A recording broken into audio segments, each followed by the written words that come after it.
বাংলাদেশ সীমান্ত এলাকা। আল্লাহু আকবার বলেন।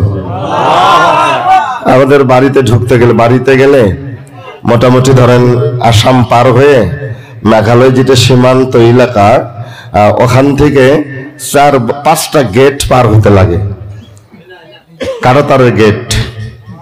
তো ওখানে আবার মানে আপনার বিএসএফ আছে, তারা পার্সোনাল গাড়িগুলো কোনো ডিস্টার্ব করে না, কিন্তু কমার্শিয়াল গাড়ি যেগুলো ওগুলোর মধ্যে তারা মানে কি আছে না আছে তারা তন্ন তন্ন করে দেখে, তো যেন কোনো অসুবিধা না হয়। তো যাই হোক, আল্লাহ পাক রিজিকের ফয়সালা করার মালিক, রিজিকের ফয়সালা করেছেন। আমি এসে গেছি আপনাদের দোয়া ও আশীর্বাদ নেওয়ার কারণে, ওয়াজ করার জন্য না। ওয়াজ ওই জঙ্গলে কোনে পাবেন ওয়াজ? পাহাড় চতুর্দিকে জঙ্গল, ওয়াজ বক্তা কই পাবেন, আলিম কই পান খুঁজে? তো মা বাপ, আমার ওয়াজের কোনো মাস্টার নাই। আমার ওয়াজের মাস্টার হলেন আমার আব্বা হুজুর। আমার আব্বা হুজুর খুব প্রবীণ একজন আলিম আর প্রবীণ বক্তা। আল্লাহু আকবার বলেন। আমার আব্বা হুজুরের বয়স বর্তমান 96 বছর। আব্বা হুজুর আছেন এখনো। তো আমার আব্বা হুজুরের জন্য আপনারা দোয়া করবেন, আল্লাহ যেন তাকে সুস্থ এবং বহাল তবিয়তে এবং ঈমানের সাথে যেন খাতমা বিল খায়ের নসিব করে। সবাই জুড়ে বলি আমিন। তো আমার ওয়াজের মাস্টার আমার আব্বা, এটা ছোট কথা কি? কথা কয় না, এটা অনেক বড় কথা, অনেক বড় কথা। আল্লাহু আকবার। তো যাই হোক, এদিকে যাব না, আমার শারীরিক অবস্থা ভালো না। সংক্ষিপ্ত করে কিছু আলোচনা। আল্লামা শেখ সাদি রাহিমাহুল্লাহ, সাদি মানে মুসলিহুদ্দিন সাদি রাহিমাহুল্লাহ, এনার লেখা অনেক কিতাব মাদ্রাসায় পড়ানো হতো, এখন আর পড়ানো হয় না। যাই হোক, লেট দেম গো। উনি ওনার কিছু শিষ্য নিয়ে, আপনারা শুনতেছেন একটু মনোযোগ, ওনার কিছু শিষ্য নিয়ে উনি সফরে যাচ্ছিলেন। তো পথিমধ্যে মাগরিব আনকারিব, ওই সময় উনি বললেন যে এখানে পানির ব্যবস্থা আছে, পাহাড়ের পাদদেশে, এখানে খড়ি টড়ি পাওয়া যাবে, রান্না বান্নার সুবিধা হবে, এখানে আমরা তাবু করে এখানেই রাত্রি যাপন করব। ঠিক আছে, কথা মোতাবেক কাজ হয়ে গেল। একটু সংক্ষিপ্ত করে বলছি, কথাগুলো মনোযোগ দেন। কথা মতে কাজ হয়ে গেল। তো যাওয়ার সময় পথিমধ্যে উনি জিজ্ঞেস করছিলেন, এখানে আমি দুটো কথা বলবো। উনি জিজ্ঞেস করছিলেন রাস্তার মধ্যে, বাবারা ওগুলা কি? তার শিষ্যরা বলছে, হুজুর ওগুলো পাথর। ও পাথর, আমার কথা বুঝতেছেন? ও পাথর, হ্যাঁ হুজুর পাথর। তাহলে কিছু পাথর নাও, কিছু পাথর নাও। কেউ পাথর নিল, কেউ নিল না, বাস চলে গেলেন, তাবু করলেন, রাত্রি যাপন করলেন, মানে মাগরিব আনকারিব তাবু করলেন। তো ঈশার নামাজ পরে রান্না বান্না শুরু হয়ে গেছে। তো ওই সময় শেখ সাদি রাহিমাহুল্লাহ তো তাবুর কিনারে জঙ্গলের পাশে গিয়ে কি যেন 2 হাত দিয়ে তালাশ করতেছিলেন। তালাশ বুঝেন তো? খোঁজ করতেছিলেন, কি যেন খোঁজাখুঁজি করতেছে এমন করে করে অন্ধকারের মধ্যে। তো তার শিষ্যরা এসে বলছে, হুজুর কি লাগবো আপনার? আমাকে বলেন কিসের প্রয়োজন হয়, আমাকে বলুন, আমরা এনে দিব। শেখ সাদি রাহিমাহুল্লাহ বলছেন, বাজানো আমি যে জিনিসটা খুঁজতেছি ওটা তোমরা আমাকে এনে দিতে পারবে না। না হুজুর পারবো। বলেন, না বাবা পারবি না। না হুজুর পারবো। আপনি বলুন কি আপনাকে খোঁজাখুঁজি করেন, কিসের প্রয়োজন হয়ে গেছে, হুকুম করেন, এনে হাজির করে দিব। শেখ সাদি রাহিমাহুল্লাহ একটু মুস্কি হাসি দিয়ে বললেন, বাবারা আমি যে জিনিসটা খুঁজতেছি ওটা তোমরা আমাকে এনে দিতে পারবে না। বলে, না হুজুর পারবো। বলে, পারবে না, কেমনে পারবে? তোমাদের মতো, গভীর মনোযোগ, তোমাদের মতো একটা যৌবন কাল আমারও ছিল। ওই যৌবন কালটা হারিয়ে গেছে, আমি আমার হারানো যৌবন কালটাকে আমি খুঁজতেছি। বাজান এনে দিতে পারবে? পারবো? সবাই চুপ হয়ে গেল। হুজুর এটা কি সম্ভব? বলে আমি এটাই খুঁজতেছি, আমার একটা যৌবন ছিল। তাই কবি ডাক দিয়ে বলেন, বসন্ত চলিয়া গেলে আসিবে আবার, যৌবন চলিয়া গেলে না ফিরিবে আর। কথা ঠিক কিনা? খারাপ লাগতেছে আপনাকে? অনেক যুবক, আমি এন থেকে শুরু করছি। আমার ভাইরা, কবি ডাক দিয়ে বলেন,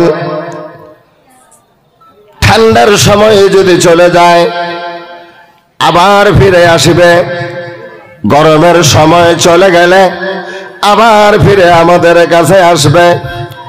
ও যুবক, একটু গভীর মনোযোগ আকর্ষণ করছি। আল্লাহ সুবহানাহু ওয়া তাআলা তোমাদেরকে যে একটা যৌবন কাল দিয়েছে, যুবক, ওই যৌবন কাল যদি একবার চলে যায় তাহলে সারা জীবনের মধ্যে ওই যৌবন আর ফিরে পাবে না। কথা বলেন ঠিক কিনা? আমার ভাইরা, এই কারণে আমি কথাগুলো আপনাদের সামনে উপস্থাপন করার জন্য চেষ্টা চালাবো, যদি আপনাদের দোয়া ও আশীর্বাদ হয়। যৌবন বসন্ত চলিয়া গেলে ওরে বাবা আসিবে আবার, তোমার যৌবন ফুরিয়া গেলে না ফিরিবে আর। নবী মুহাম্মদ রাসূলুল্লাহ সাল্লাল্লাহু আলাইহি ওয়াসাল্লাম বুখারী মুসলিমের মধ্যে বলেন, ওয়ামা বুখারী মুসলিমে আমার রাসূল ডাক দিয়ে বলেন, বাজানো কি বলেন? নবীজি ডাক দিয়ে বললেন, কিয়ামতের ময়দান যেদিন শুরু হয়ে যাবে, বাজান আকাশ থাকবে না, জমিন থাকবে না, গাছ বৃক্ষ তরুলতা একটাও থাকবে না, বাজান কিছু থাকবে না, সবগুলাকে আমার আল্লাহ একাকার করে দিয়ে বাজানো হাসরের ময়দান আমার আল্লাহ উপস্থিত করে দিবেন। আমার নবী ডাক দিয়ে বলেন, ওয়াশাবুন নাশা ফি ইবাদাতিল্লাহ ওয়াশাবুন নাশা ফি ইবাদাতি রাব্বিহ। খারাপ লাগতেছে আমার ভাইরা? আমার নবী বলেন কি, কিয়ামতের ময়দানে আমার আল্লাহ পাকের আরশের একটা ছায়া হবে, ওই আরশের ছায়ার নিচে 7 প্রকার মানুষ জায়গা পাবে। বাজান তার মধ্যে 2 নম্বর দল যেটা হবে, আমার আপনার নবী তামাম পৃথিবীর সকল যুবকদেরকে, এমন যেই যুবকটা এখনো পৃথিবীতে আসে নাই, বাবার পৃষ্ঠদেশে রয়ে গেছে, মার ওবাজান মার রেহেমে এখনো পৌঁছে নাই, বাবার মগজের মধ্যে রয়ে গেছে, ওবাজান কিয়ামত পর্যন্ত পৃথিবীতে যত যুবক কিশোর তরুণের আগমন হবে, আমার আপনার নবী সকল কিশোর তরুণ যুবকদেরকে ডাক দিয়ে বললেন, ওয়াশাবুন নাশা ফি ইবাদাতি রাব্বিহি। কিয়ামতের ময়দানে আমার আল্লাহ দ্বিতীয় নাম্বার ওই দলটা, যেই দলটা যৌবনকালে তার যৌবনকে পাহারা দিয়ে, যৌবনকে নিরাপত্তা দিয়ে বাজানো, যৌবনের সময় মদের আড্ডায় না গিয়ে, তাসের আড্ডায় না গিয়ে, জোয়ার আড্ডায় না গিয়ে, নারীর আড্ডায় না গিয়ে, থিয়েটারের আড্ডায় না গিয়ে নিজের যৌবনকে পাহারা দিয়ে দিয়ে রেখে বাজার আল্লাহ রাসূলের গোলামিতে সময় অতিবাহিত করে দিয়েছেন। ওই যুবকদেরকে দয়াল নবী, আপনার নবী, আমার নবী ডাক দিয়ে বলে দিলেন, যুবকেরা, আমি নবী কিয়ামতের ময়দানে আমি রাসূল আমার নবুয়তি জবান দিয়ে ঘোষণা দিলাম। আমি আমার আলোচনায় ঢুকে গেলাম, বাজানো গভীর মনোযোগ দিবেন, একটু এদিক ওদিক করা যাবে না, তাহলে আপনার জীবন থেকে গ্রেট মিস্টেক হয়ে যাবেন। আমি কোনো কিচ্ছা কাহিনী নিয়ে আসি নাই, আমি কালো গাজী ইসলাম বাবুতে শহীদ কারবালা নিয়ে আসবো না। আহসানুল কাসাস যদি এসে যায় আমি অবশ্যই আপনাদের সামনে তুলে সংক্ষিপ্ত করে তুলে ধরার জন্য চেষ্টা করব। আমার বন্ধুরে, আমার আপনার দয়াল নবী ডাক দিয়ে বললেন, ও কিয়ামত পর্যন্ত পৃথিবীতে যত যুবক আসবেন সকল যুবকদেরকে আমি রাসূল আমার নবুয়তি জবান দিয়ে ঘোষণা দিয়ে গেলাম, কিয়ামতের ময়দানে আমার আল্লাহর আরশের ছায়াতলে দ্বিতীয় নাম্বার দল যেটা হবে ওই যুবকের দল, কিয়ামতের দিন আমার আল্লাহ ওই সব যুবকদেরকে যারা তাদের যৌবনকে নিরাপত্তা দিয়েছে, যৌবনকে সঠিক কাজে ব্যয় করেছে, যৌবনকে আল্লাহর গোলামিতে, রাসূলের গোলামিতে পার করে দিয়েছে, কাটিয়ে দিয়েছে, কোরআন হাদিসের হুকুম আহকাম মোতাবেক নিজের জীবন চালু করে দিয়েছে, ওই সব যুবকদেরকে আমি রাসূল ঘোষণা দিয়ে দিলাম, কিয়ামতের ময়দানে আমার আল্লাহ আরশের ছায়াতলে জায়গা করে দিবেন। একটু আওয়াজ লাগিয়ে বলা যাবে কি সুবহানাল্লাহ। আখিরাতে পার হবি তুই পুলসিরাতের পুল, আখিরাতে পার হবি তুই পুলসিরাতের পুল।